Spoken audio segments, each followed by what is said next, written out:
শিয়াল আর বোকা বানরের গল্প। এক বনের ধারে এক ধূর্ত শিয়াল বাস করত। সেই বনেরই এক গাছে থাকত এক বানর। বানরটি ছিল বেশ লোভী আর নিজেকে খুব বুদ্ধিমান মনে করত। একদিন শিয়াল খুব ক্ষুধার্ত ছিল, কিন্তু শিকার ধরার মতো শক্তি তার ছিল না। তাই সে ফোন নিয়ে আটল কিভাবে বানরকে বোকা বানানো যায়। শিয়ালের ফন্দি। শিয়াল বানরের কাছে গিয়ে খুব মিষ্টি করে বলল, বানর ভাই, তুমি তো এই বনের সবচেয়ে রাজকীয় প্রাণী। তোমার জন্য আমি বনের ওপাশে একটা চমৎকার রাজ পোশাক আর প্রচুর ফলমূল খুঁজে পেয়েছি। আমি ভাবলাম ওগুলো তো তোমারই পাওয়া উচিত। তুমি কি আমার সাথে আসবে? বানর তো খুশিতে আটখানা।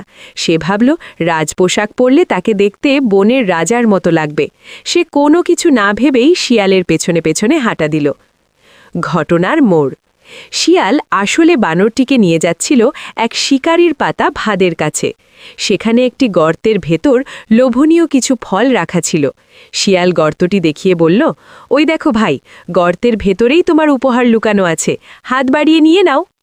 লোভী বানর হিতাহিত জ্ঞান হারিয়ে গর্তে হাত ঢুকিয়ে দিল, আর সাথে সাথেই খটাস করে শিকারির কলকবজায় তার হাত আটকে গেল। বানর যন্ত্রণায় চিৎকার করে উঠল। শিয়ালের পরিহাস। বানর কাঁদতে কাঁদতে বলল, শিয়াল ভাই, আমাকে বাঁচাও, আমি তো ফেঁসে গিয়েছি। শিয়াল তখন মুচকি হেসে বলল, ওহে বোকা বানর, যার নিজের ভালো মন্দ বিচার করার ক্ষমতা নেই, সে আবার রাজা হওয়ার স্বপ্ন দেখে। যে বিপদের কথা চিন্তা না করে শুধু লোভের বশে কাজ করে, তার কপালে এমনই জোটে। এবার নিজের বুদ্ধি দিয়েই মুক্তি পাও। এই বলে শিয়াল সেখান থেকে হাসতে হাসতে চলে গেল। গল্পের শিক্ষা। লোভে পাপ, পাপে মৃত্যু। অতিরিক্ত লোভ মানুষকে বিপদে ফেলে। বন্ধুরা, গল্পটি ভালো লাগলে সাবস্ক্রাইব করে পাশে থাকবেন।